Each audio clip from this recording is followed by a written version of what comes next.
بسم اللہ الرحمن الرحیم۔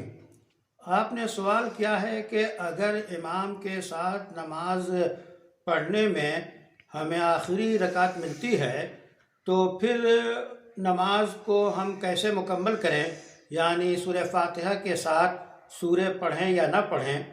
تو اس سلسلے میں جواب یہ ہے کہ اگر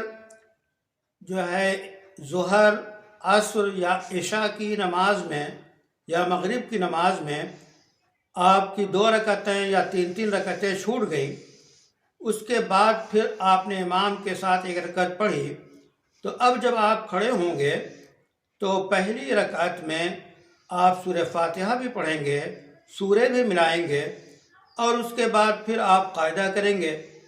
پھر آپ جب اٹھیں گے، جو آپ کے حساب سے یہ 2ری رکعت ہوگی اور ترتیب کے حساب سے یہ 3ری رکعت ہوگی، تو اس میں بھی آپ سورہ فاتحہ پڑھیں گے اور سورے ملائیں گے۔ خلاصہ کلام یہ کہ جو 2 رکعتیں ایسی چھوٹی ہوں جس میں سورہ فاتحہ کے ساتھ سورے پڑھی جاتی ہے، تو آپ جب مکمل کریں تو آپ اس میں اپنی نماز میں سورہ فاتحہ کے ساتھ سورے ملائیں۔ اس طرح آپ نماز کو مکمل کریں۔